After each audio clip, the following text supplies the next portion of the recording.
G'day, Aussie Bonsai Bloke. Well, today, I'm not quite sure what sort of video I'm going to do, but I'm pretty sure it's some sort of an update. Maybe a do's and don'ts on some of the trees, but I'm just going to do an update on all these 5 trees, because these are not my best 5, but pretty high up there on my list of best 5 trees, and I just want to talk about each one, you know, what I've done in the past and how it's travelling, and basically that's it. So these are my better 5 trees. It's amazing, this massive area, how hard it is to get 5 trees in. It's amazing, absolutely amazing. But anyway, we're going to talk about each one. So what I'll do is I'll clear the stand, put one tree on the turntable, and we'll talk about each one at a time, and that's it. And then at the end there'll be no spin, because you would have seen each one, and maybe I'll just put a photo up at the end of all this. So cheers guys, thanks for watching, let's get into it. Cheers. Okay guys, I'll just move you around a bit, just show you close up. This guy was planted on some coffee rock. The coffee rock has got some really cool moss and stuff growing on it now because it's been kept quite wet. Even some liverwort underneath. Pretty cool. Get rid of this orange moss here. Okay, the moss there is quite dormant, but it will come back in winter here. And you'll see also the wire's still on it. Alright, so I'll bring you guys back and talk about this one tree really quick. Try not to muck around too much on each tree. So basically, this tree here I worked on, I repotted it from a really large pot into this really small coffee rock. I cut it back super hard, wired the absolute crap out of it, and I thought I'd gone too far, to be honest. Yeah, I thought I'd really gone too far. I thought this tree was dead for sure. But you know, it's got all this new growth on it now. It's going to be fine. Soon I've got to take off the wire, but it's been nearly a year, and so far the wire's not really cutting in anywhere. So you can see that even the back of this coffee rock is pretty cool. Goes right up to here, V's out. But you know, the wire's not super biting in yet, so I still don't need to rush to do that. And that just shows you how close I brought this tree to death. I worked the tree too hard, to be honest. If I have to be honest, I worked it too hard, because for a tree as a deer or a cedar, which grows reasonably quick, to not put on enough growth for the wire to bite in one whole year is really bad. And to be honest, once I cut it back, it took a long time for new buds to form and for it to shoot. I'm glad it did, and they didn't elongate much.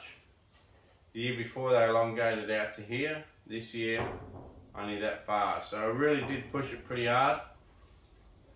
Plans on this tree: take the wire off, cut things back, do no more wiring, and leave it in this pot and let it establish. So I just cut too many roots off basically and put it in a smallish pot. The pot does have a good deep bowl that it can go into, but when I repotted it, the root ball didn't really fit that bowl, so I took a heap of roots off to get it as deep as I could, and then there was a massive amount of soil over here. So hopefully over time it'll fill this soil. You can see I can grab this soil even now. So over time it should be able to fill in that soil, and it should be good. Okay, so that's that tree done, out the way. Pretty cool bit of rock anyway. Pretty cool tree, pretty cool rock. Really love it. Just a bit, you know, I just went a bit hard on it at the time. Right, next one. that I'm going to get you guys is my Japanese red pine. My Jap red pine. Right, just bringing it in, bringing it in.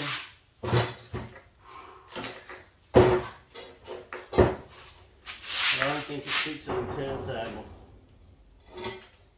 No. No, it don't fit on the turntable, not quite. So we'll have to do that one without turntable.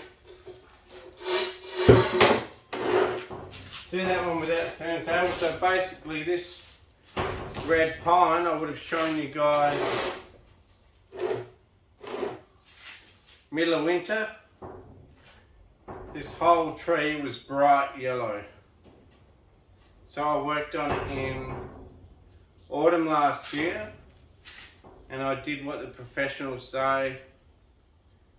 Well, I probably didn't, but what my interpretation of it was, I cut it back to the shoots I want to keep and pulled back the needles to about 12 pair of needles per branch, and I did that over the whole tree.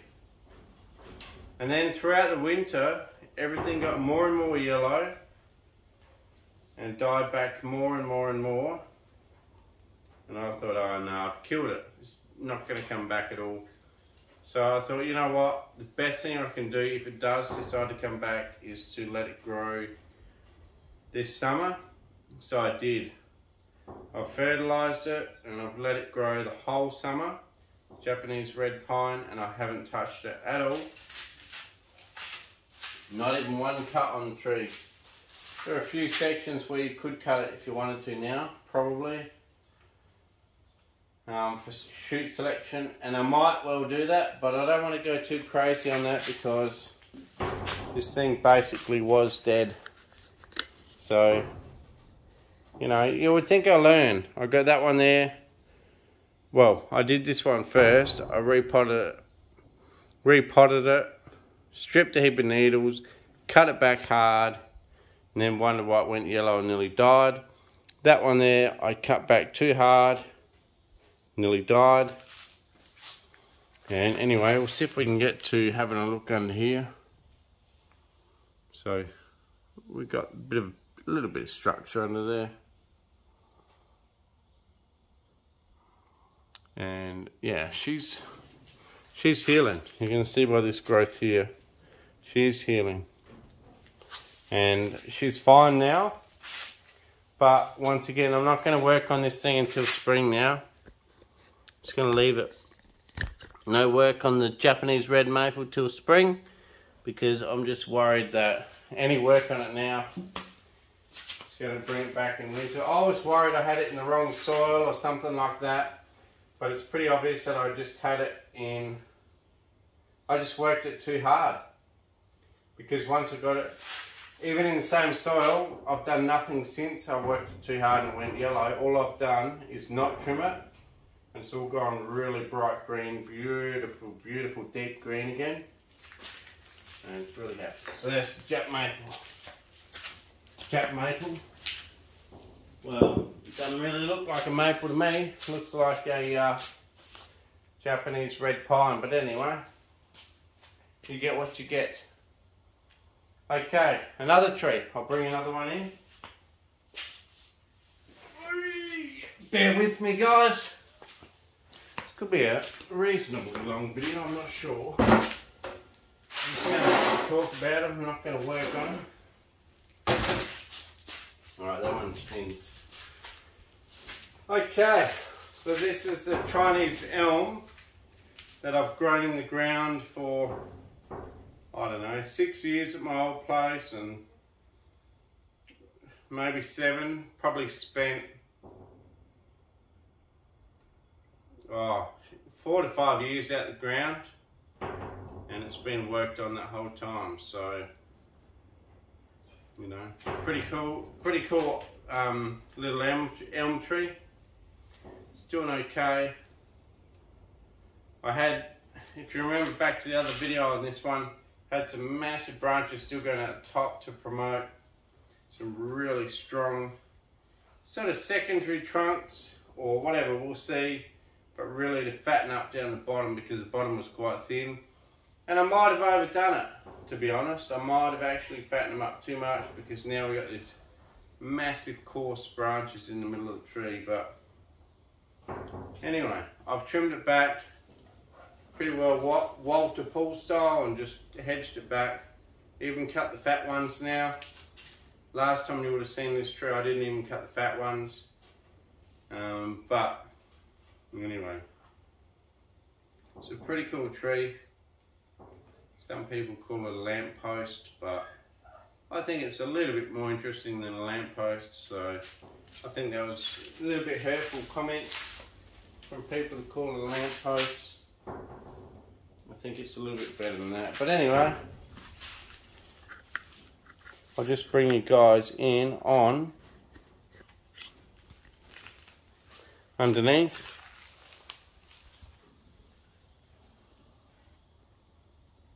So underneath, you know, we've got a lot of branches under there. Heaps of branches. It really does remind you looking up into a big tree. So here's some of the big cuts that we did.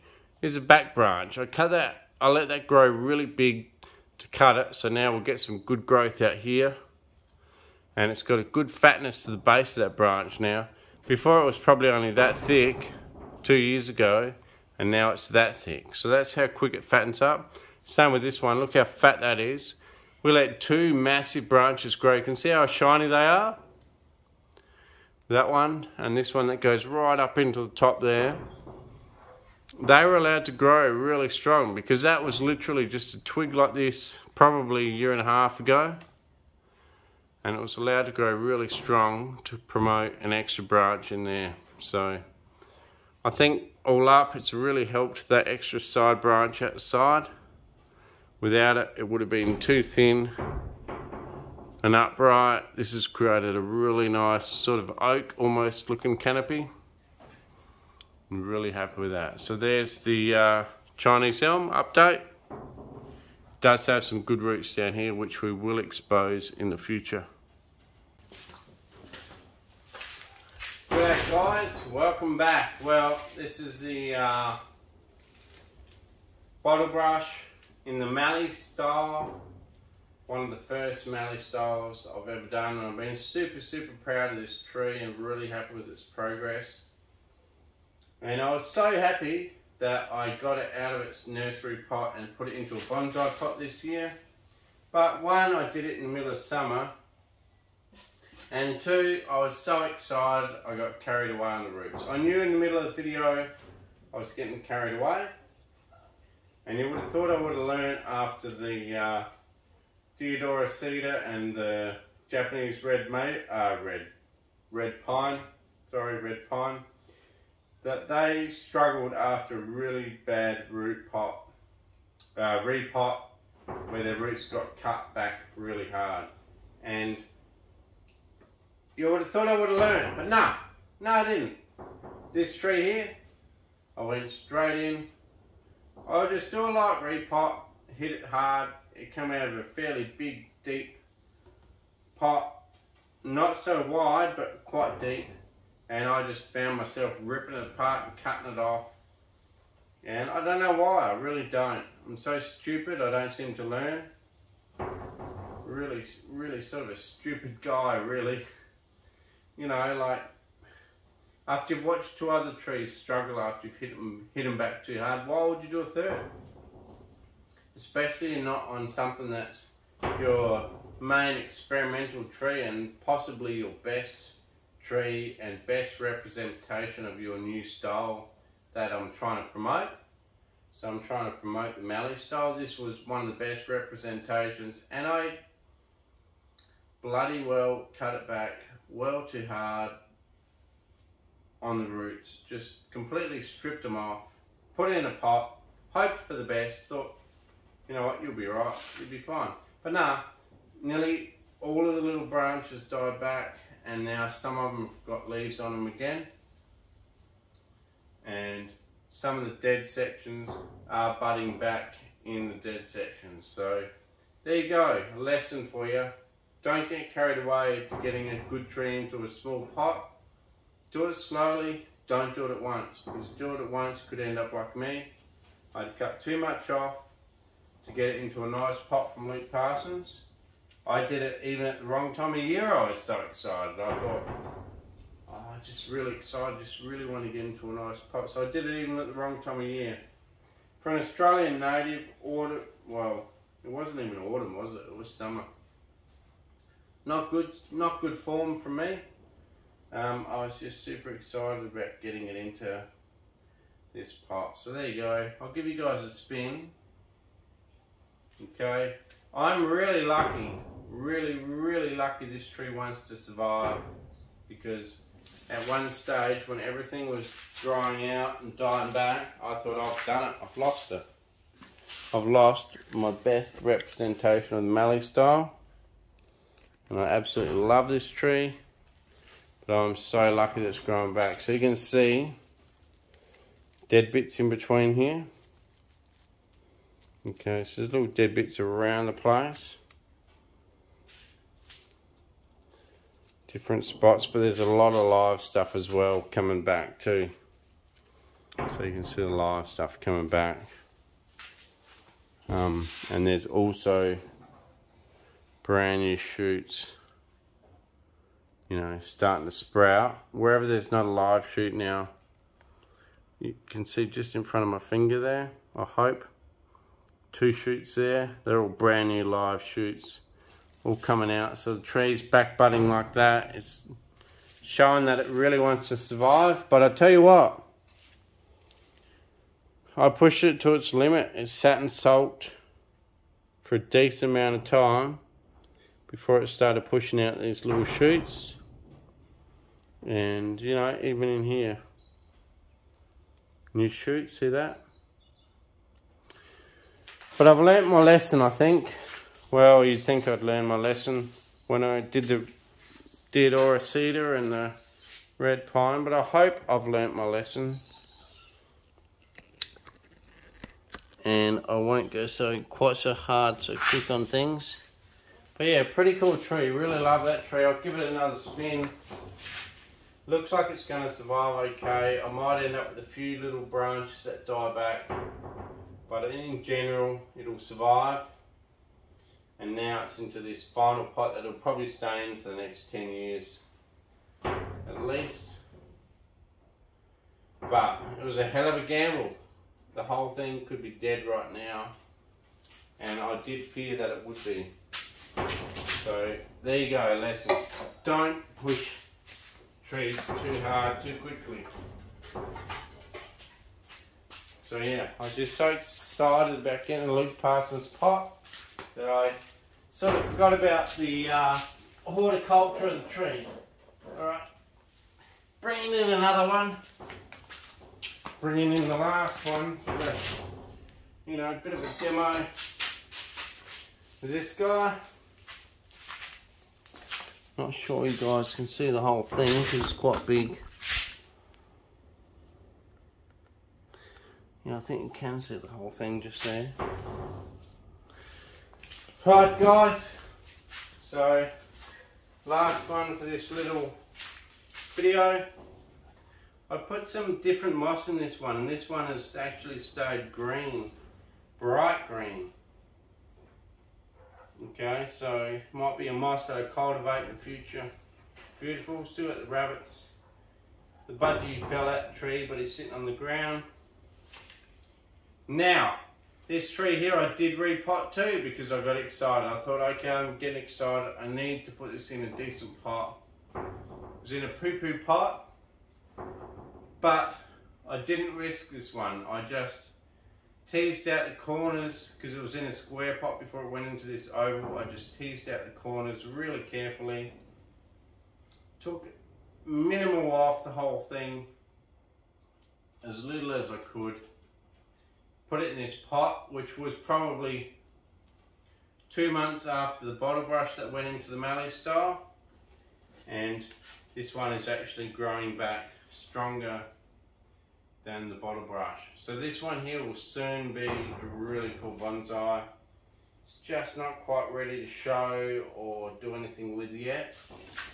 But it's not going to be long, I tell you.